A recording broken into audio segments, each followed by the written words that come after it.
My boyfriend called me the most hideous girl he'd ever been with, laughing as he said he only kept me around because I cooked and didn't complain while admitting he planned to upgrade soon. So Derek and I have been together for almost 3 years. Met him when I was 21. He was the guy who knew how to fix the garbage disposal when it jammed.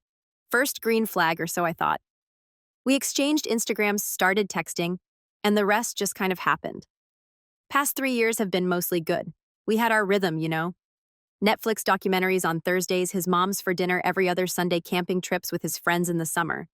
He always remembered my birthday and actually listened when I talked about my day. These days, that's practically unicorn behavior.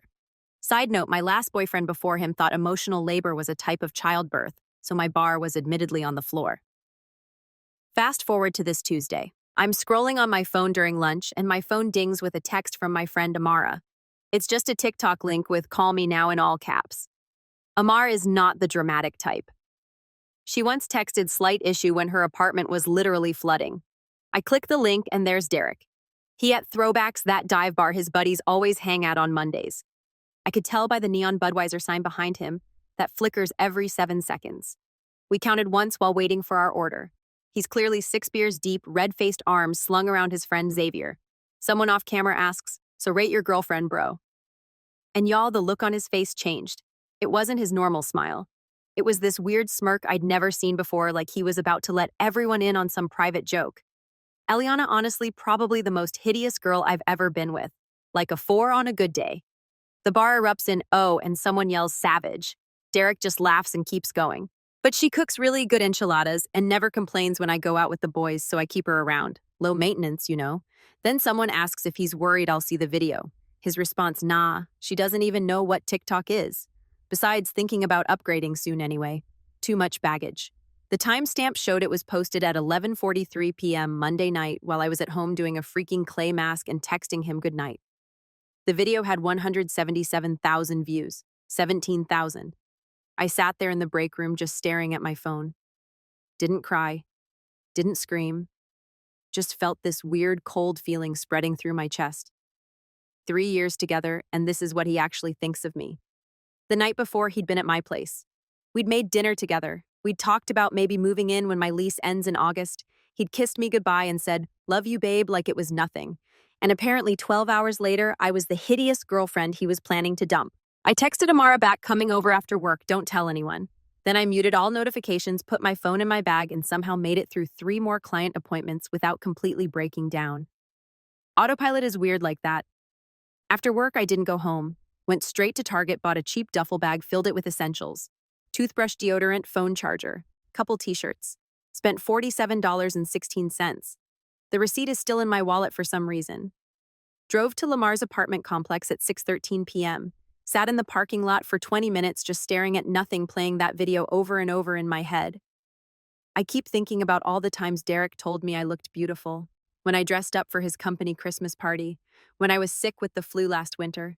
3 weeks ago when we were at the beach and I was so self-conscious about wearing a bikini.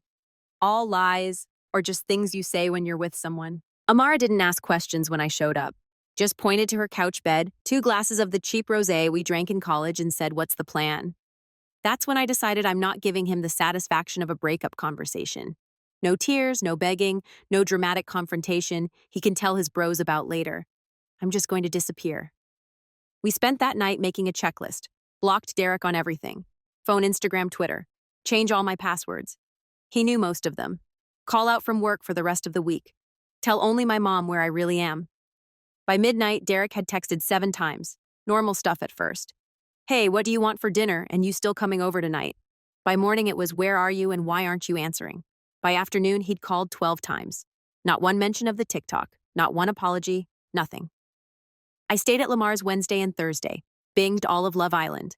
Trash TV is surprisingly therapeutic when your life is imploding. Cried in the shower so Amara wouldn't hear. Ordered too much Uber Eats because neither of us felt like cooking. Friday morning, Amar went to my apartment to grab more of my clothes. Said Derek had clearly been there. Empty energy drink cans on the counter, his jacket thrown over my couch. He'd left a note taped to my door. "Call me, we need to talk." Still nothing about why we might need to talk, like I'm supposed to just not know about the video. The TikTok mysteriously disappeared from his account on Thursday night. Too late, though. It had already been screen recorded and was making rounds in our friend group. My phone was blowing up with "Are you okay?" texts from people I haven't talked to in months. Weekend was a blur of ignoring calls from unknown numbers. Derek using his friends' phones once he realized I'd blocked him, and jumping every time someone knocked on Amar's door. Margaret from my old community college group chat sent me screenshots of Derek's Instagram stories, vague posts about missing someone, and biggest mistake of my life with sad song lyrics. Classic damage control. Sunday night, 26 missed calls. Monday morning, 32. I finally went back to work on Monday. My manager hugged me when I walked in. Apparently the video had made it to her flipped too, told me to take another day if I needed it. I said no, I needed normal. Needed to focus on something other than the dumpster fire that was my relationship. Derek showed up at the salon during my lunch break. I hid in the supply closet while my coworker told him I wasn't there. Heard his voice, that familiar low rumble I used to love. Through the door, sounded tired. Good. By Tuesday morning, exactly 1 week since I'd seen the video, the missed call count was at 37. His latest text just said, "Please, I needed to swing by my apartment for my mail. Had a package that needed signature. Figured 8 o'clock a.m. was safe since Derek usually leaves for work at 7:30. I was wrong. I unlocked my door and there he was, sitting on my welcome mat. The one he gave me that says home is where the Wi-Fi connects automatically. He looked up when he heard my keys. Y'all, the man was a wreck. Hadn't shaved. Dark circles under his eyes. Wearing the same Metallica shirt he'd had on in his Instagram story from 2 days ago. When he saw me, he literally crumpled. Not in a fake dramatic way. Like his body physically gave out. On his knees. Tears immediately streaming. Saying my name over and over. I just stood there. Keys still in hand. Felt nothing. Then everything. Then nothing again. "Eliana, please. I'm so sorry. I don't know why I said those things. I was drunk. The guys were pressuring me. I never meant any of it. Please just talk to me." I cut him off. "I saw what you really think of me. There's nothing to talk about." Stepped around him like he was a piece of furniture. Got my mail. Walked back to my car. He followed me to the parking lot. Still crying. Still begging. Got in my car. Locked the doors. Drove back to Amar's. He called 5 more times before I even made it across town. So that brings us to now. It's been exactly 8 days, 4 hours, and 22 minutes since I saw that video. Since I realized the person I trusted most in the world sees me as a convenient placeholder until something better comes along. I don't know what happens next. Part of me, a small stupid part, misses him. Misses the routine, misses believing I was loved. I keep replaying his words from the video. Hideous, upgrade, so casual, so cruel. 3 years together and that's what I'm worth. We'll update when there's more to tell. For now, I'm just taking it one day at a time. First update. Y'all remember me. The girl whose boyfriend of 3 years called her hideous on TikTok and then had the audacity to act shocked when she disappeared. Yeah, that's still me, unfortunately. First of all, thank you for all the support on my last post. It's been exactly 17 days since I saw that video, and 9 days since Derek showed up crying on my doorstep. Let me tell you, things have gotten weird.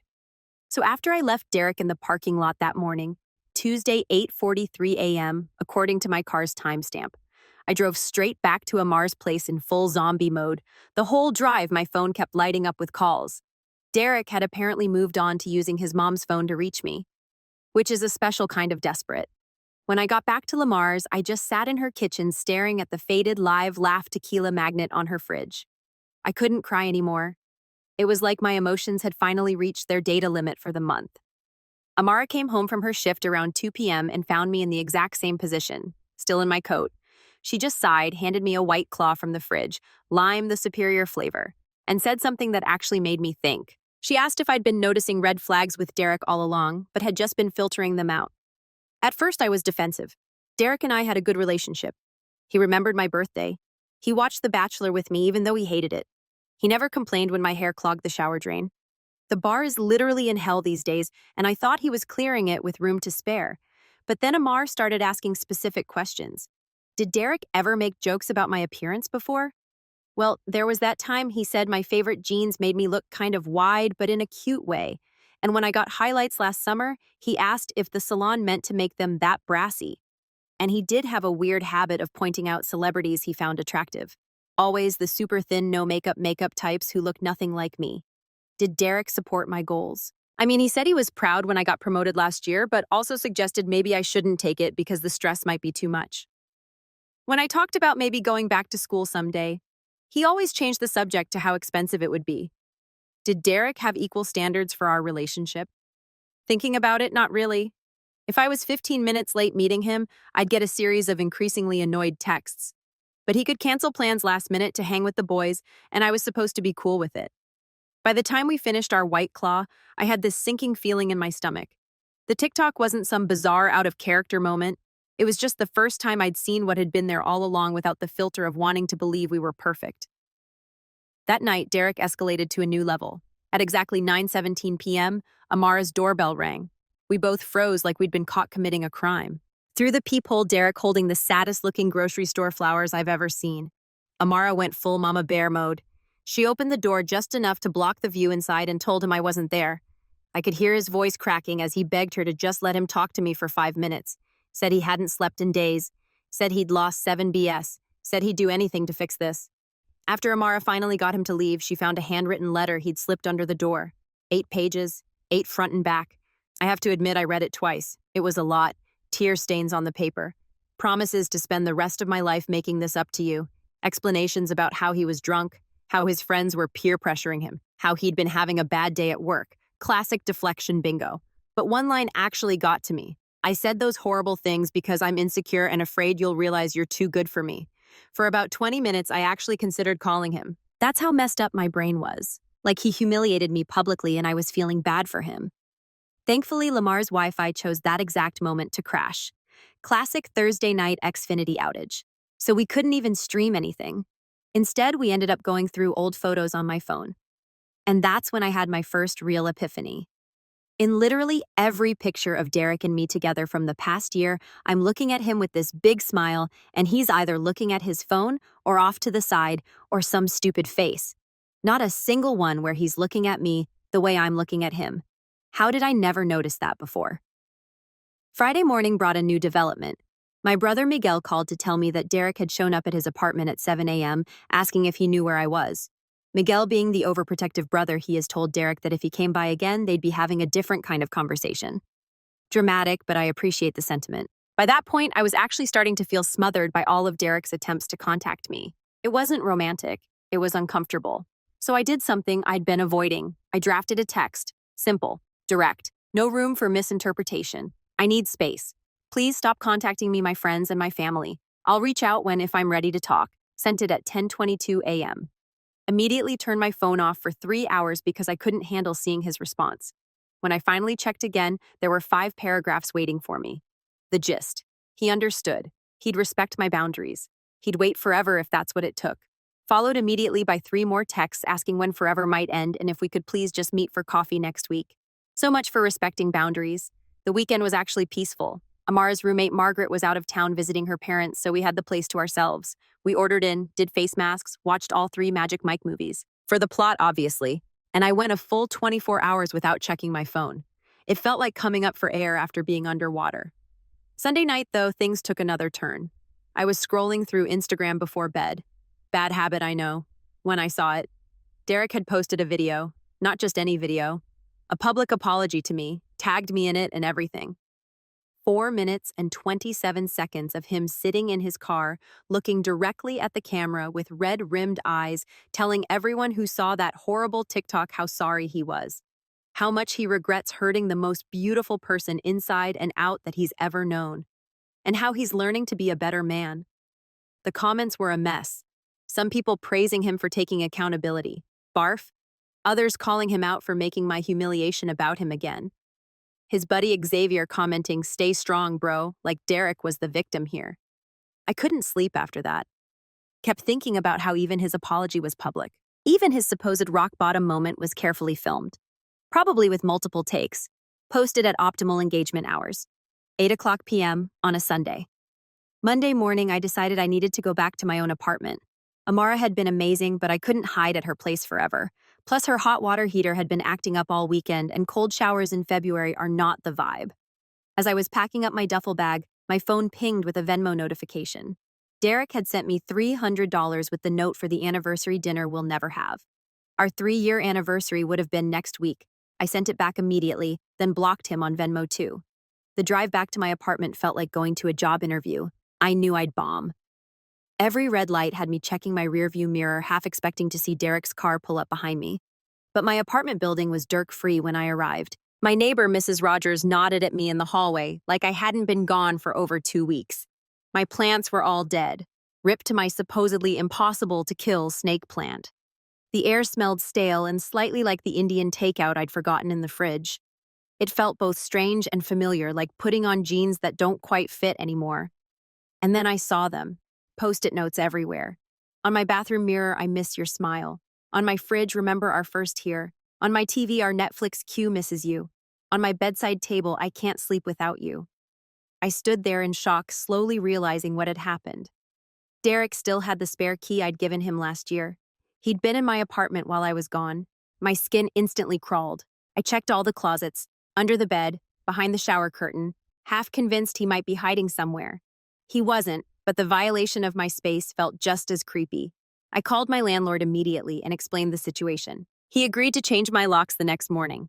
Then I systematically went through my apartment, removing every Sing SLE post-it note and ripping them into tiny pieces. Petty, maybe. Satisfying, absolutely. That night was my first one back in my own bed, and I won't lie, it was weird. I kept waking up expecting to feel Derek's weight on the mattress. My brain hadn't caught up to the reality that we were over. Tuesday morning yesterday, I was making coffee when someone knocked on my door. My heart stopped for a second before I remembered Derek's key wouldn't work anymore. It wasn't Derek, it was Xavier. Xavier, who had been in that TikTok video laughing along while Derek called me hideous.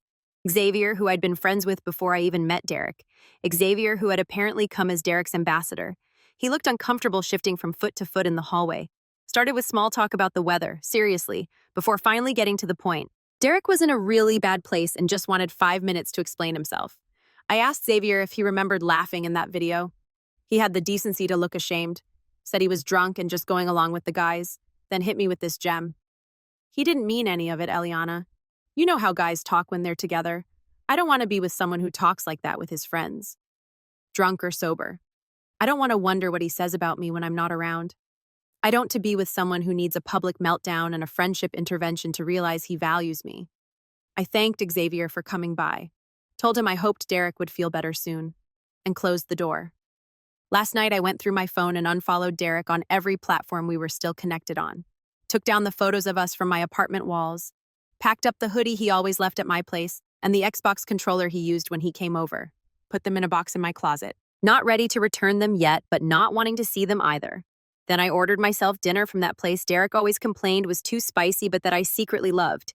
Ate it while watching The Last of Us, which Derek refused to watch because he doesn't like zombie shows. Used the fancy bath bomb my mom got me for Christmas that I'd been saving for a special occasion. Around midnight, my phone lit up with a text from a number I didn't recognize. It's Derek. Please don't block this number. I just need to know one thing. Did those 3 years mean anything to you because they were everything to me? I stared at those words for a long time. 3 years. 3 years of inside jokes and holiday dinners and lazy Sunday mornings. 3 years of building a life I thought we'd share forever. And also 3 years of small criticisms dressed as jokes. 3 years of walking on eggshell around his moods. 3 years of making myself smaller to make him comfortable. I didn't reply. Just added the number to my blocked list and turned off my phone. This morning I woke up and did something I haven't done in 2.5 weeks. I made a plan for me. Not a reaction to Derek, not a hiding strategy, just a normal day for myself.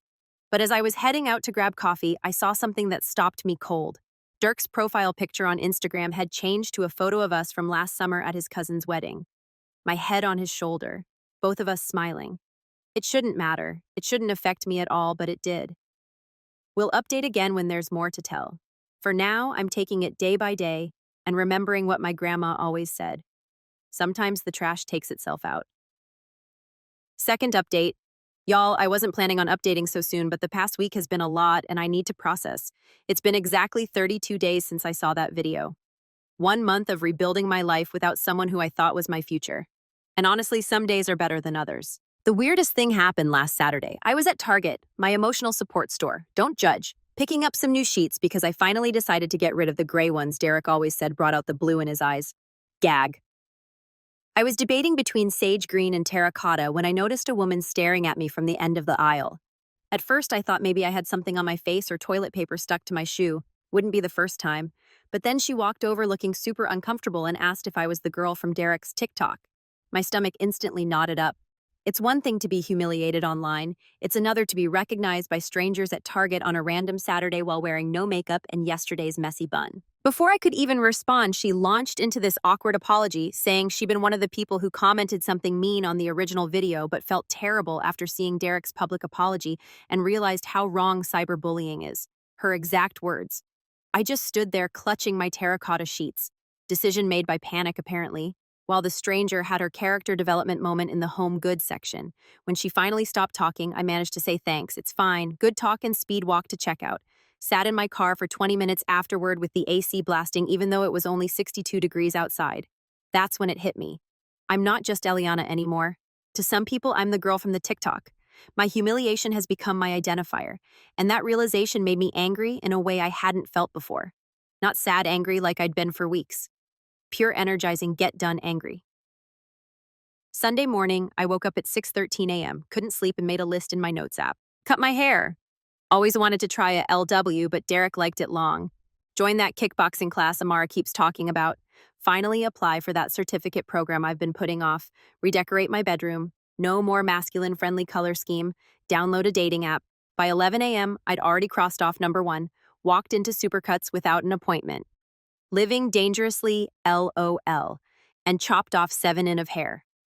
The stylist kept asking if I was sure, if I needed more time to think about it, if someone had talked me into it.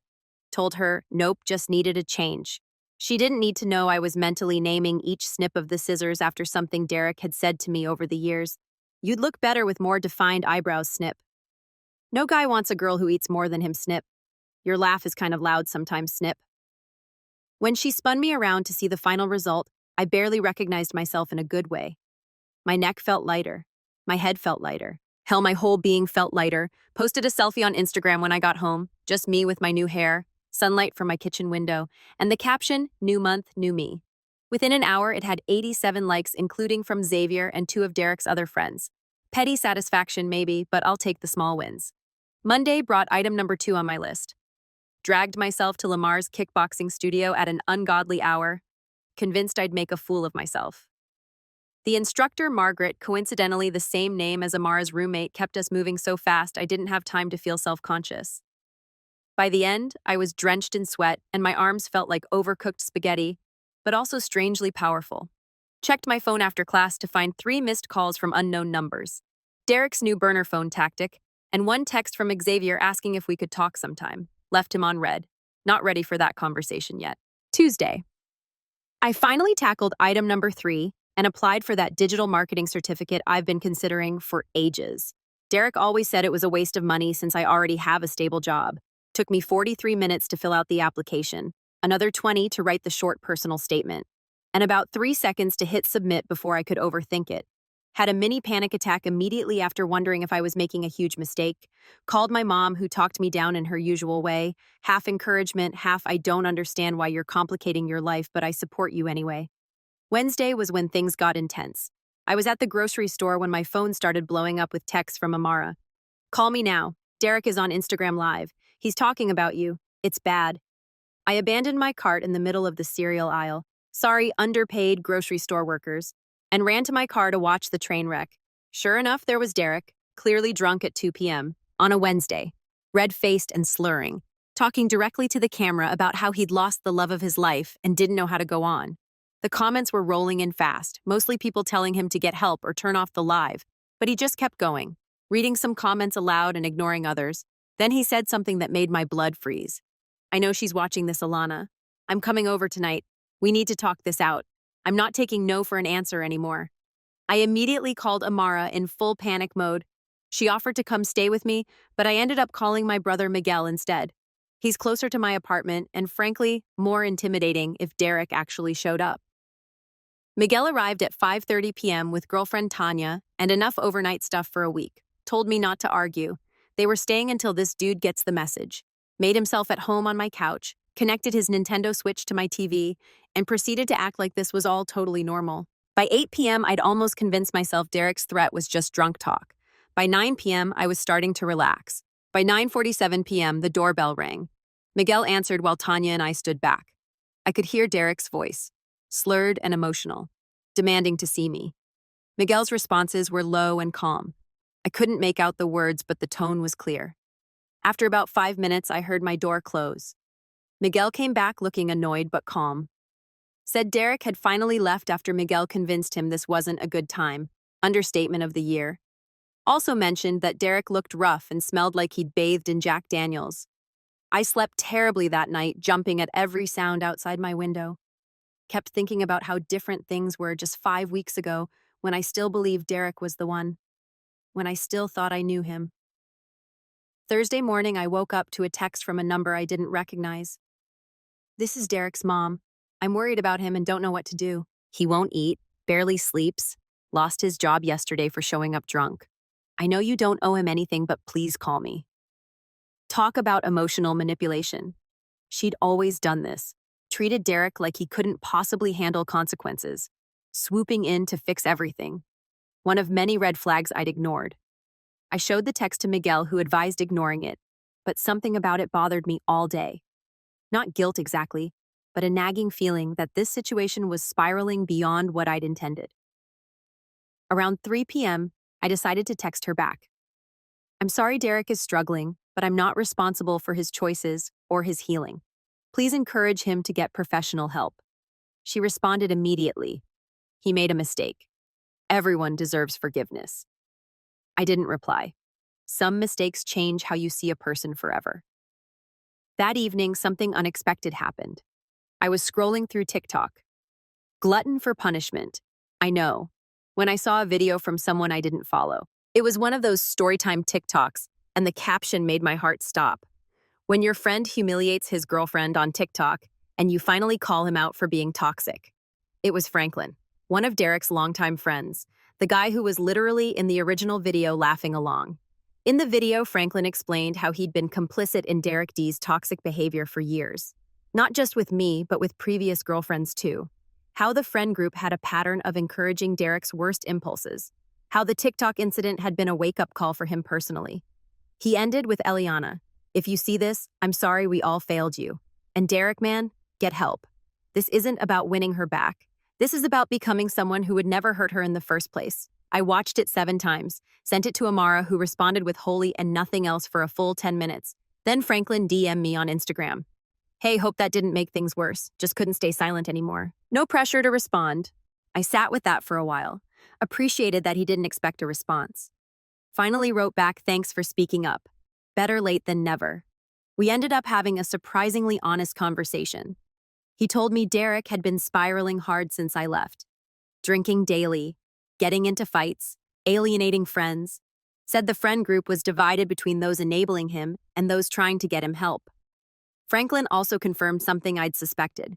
This wasn't the first time Derek had spoken about me that way, just the first time it was recorded. That hit different. Knowing it wasn't a one-time drunk mistake, but a pattern. A true reflection of how he saw me when I wasn't around. Friday yesterday marked exactly 1 month since I walked away. I decided to celebrate my Independence Day by tackling the final item on my list, downloading a dating app. Not because I'm ready to date, God no, but because I wanted to remind myself that Derek isn't the only option in the universe, that there's a whole world of people who might appreciate me without secretly tearing me down. Setting up my profile felt weirdly vulnerable, choosing photos where I actually liked how I looked, writing a bio that was authentically me, not curated to appeal to one specific person's preferences, like stretching muscles I'd forgotten I had. I had just finished setting up my profile when my phone rang. Another unknown number. I almost declined it automatically, assuming it was Derek with yet another burner phone. But something made me answer. It wasn't Derek, it was his friend Xavier. Xavier sounded weird, nervous, talking too fast, said he needed to tell me something important. Something about the original TikTok, something that might change how I saw everything. I almost hung up, almost told him I was done with all of it, done with Derek, done with his friends and their drama. But then Xavier said, "The TikTok wasn't spontaneous, Eliana. Derek planned it, and I can prove it. I'm seeing Xavier today at 2 p.m. at the Starbucks. Miguel insisted on coming with me and sitting at a nearby table just in case. I have no idea what Xavier wants to tell me. I'll update after I meet with Xavier. My stomach's in knots, and I've changed my outfit 4 times already. Wish me luck, I guess. Edit just about to leave for Starbucks. Thanks for all the supportive comments." To answer the most common questions, no, I haven't unblocked Derek and don't plan to. Yes, I'm bringing my pepper spray. Thanks for the concern, LOL. And no, I don't want Derek back. I just want to understand WTF happened. Last update. Y'all, I've rewritten this post 4 times now because I still can't believe everything that's happened.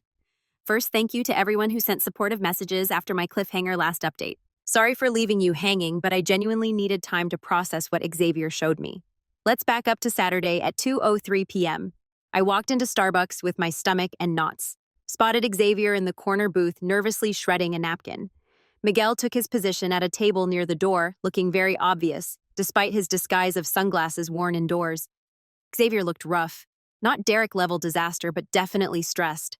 Dark circles under his eyes, hair unwashed, wearing the same shirt I'd seen him in at least 3 times on Instagram recently. The first 5 minutes were painfully awkward. He apologized about 17 different ways for his part in the TikTok situation. I just sipped my LTE and waited for him to get to the point. Finally, he pulled out his phone. Before I show you this, you need to know I didn't find it until yesterday. I was going through some old group chats trying to find a pizza place we ordered from once, and I saw this thread that Derek started about a month before, you know. He slid his phone across the table. It was open to a WhatsApp group chat titled Weekend Warriors. I roll with Derek, Xavier, Franklin, and 2 other guys. The messages were from 5 weeks before the TikTok incident. Derek, need your help with something, boys. Franklin, what's up?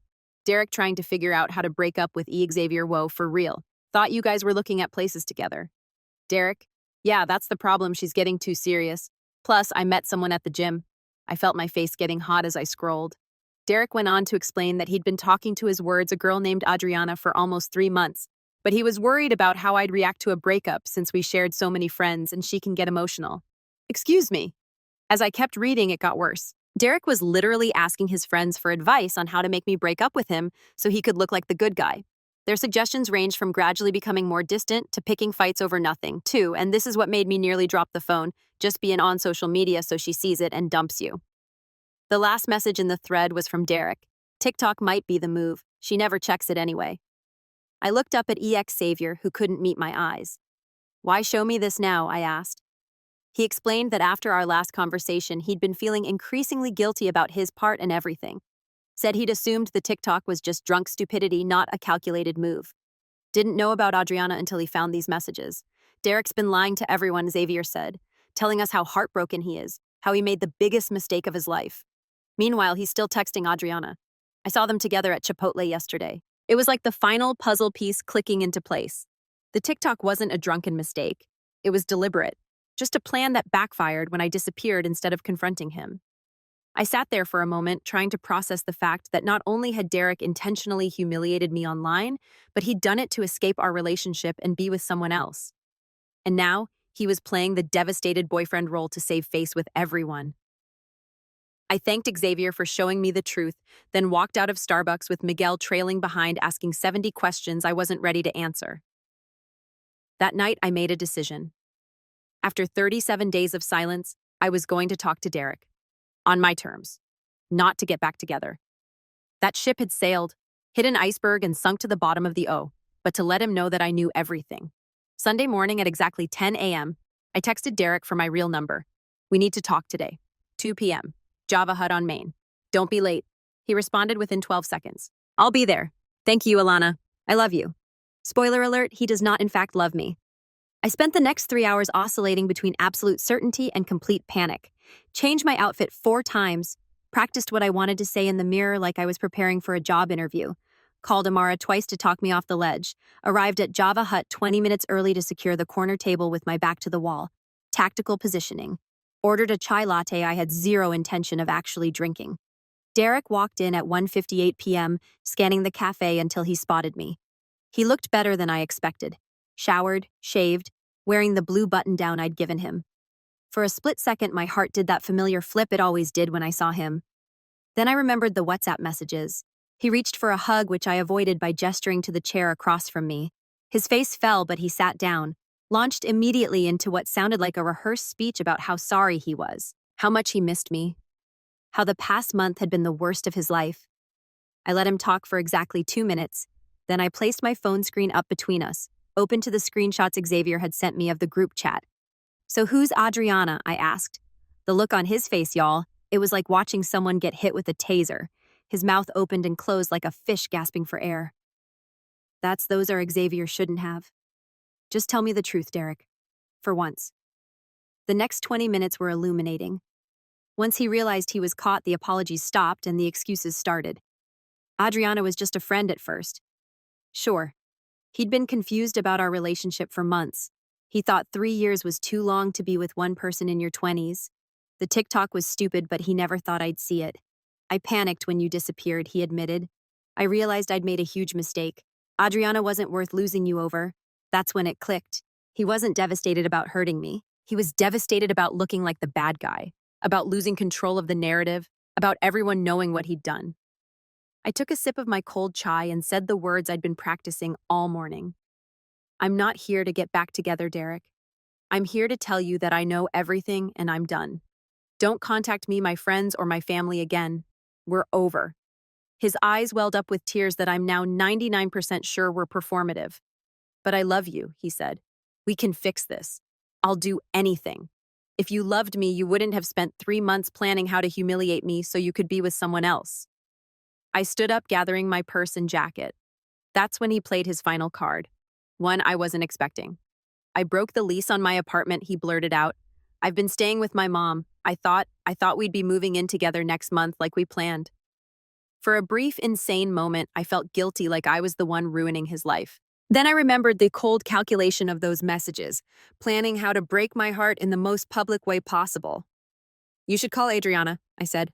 I'm sure she has room at her place. And then I walked out. No dramatic exit, no scene, just done. He texted 17 times in the next 2 hours, switching from apologetic to angry to desperate and back again. I didn't reply to any of them, just took screenshots and sent them to Amara with the caption, "The audacity continues." Around noon, my phone lit up with a text from an unknown number. My first thought was, here we go again, but it wasn't Derek. It was Adriana. Hi, Eliana. You don't know me, but I think we need to talk. Derek's been telling me one story and apparently telling you another. We met for coffee that afternoon. I've consumed enough caffeine this week to power a small city. Turns out Adriana had no idea Derek had a girlfriend until 2 weeks ago when she saw his public apology TikTok. He told her he was single. Had been for months. And was dealing with a crazy ex who couldn't let go. Sound familiar? The craziest part, she's actually nice. We ended up talking for 3 hours comparing notes on Derek's lies. She showed me texts where he was telling her he loved her the same day he was leaving sobbing voicemails on my phone. By the end of our conversation, we were following each other on Instagram and had made tentative plans to check out a new wine bar that's opening next month. Trust issues solidarity, I guess. That night, I finally did something I'd been putting off. I unblocked Derek on Instagram, just temporarily, and went to his profile. His story from 3 hours earlier was a black screen with the song Glimpse of Us playing, Joe's sad boy anthem, so on brand, and the text, sometimes you don't know what you have until it's gone. His profile picture was still us from last summer. His most recent post, a throwback photo of us from our 2nd anniversary with the caption, "I'd give anything to go back." Meanwhile, Adriana had sent me screenshots of him texting her that same day asking if she wanted to hang out later. I've never felt more certain of a decision in my life. Yesterday marked exactly 40 days since I discovered the TikTok. 6 weeks of pain, anger, confusion, and finally clarity. I officially blocked Derek on every platform, changed my number this morning, told my landlord under no circumstances should he ever be allowed into the building, and then I did something just for me. Remember that digital marketing certificate I applied for? I got accepted yesterday. Classes start next month. Paid the deposit with money I'd been saving for the apartment Derek and I were supposed to share. Last night, Amara, Miguel, and a few other friends came over for an impromptu goodbye Derek party. We ordered pizza, drank cheap wine, and took turns reading the increasingly desperate text he sent over the past weeks. Toxic, I know, but also weirdly cathartic. At one point, Miguel asked if I was sad about wasting 3 years with Derek, and the thing is, I'm not. Those years weren't a waste. They were a lesson about red flags I'll never ignore again, about my own resilience, about the kind of relationship I actually deserve. This morning I woke up to a notification that Derek had tagged me in a new Instagram post. My finger hovered over the view button for about 3 seconds before I realized I don't care what it says. His words have no power over me anymore. Instead, I deleted the notification, made my coffee, and sat on my balcony watching the sunrise. So I guess this is officially the end of this saga, y'all. Edit people are asking if I'm worried Derek will see this post. Honestly, part of me hopes he does. Let him read how thoroughly he failed at controlling this narrative. Let him see that his hideous ex is thriving without him. And to any other girls out there dealing with your own Derek, you deserve better and better exists. Trust me.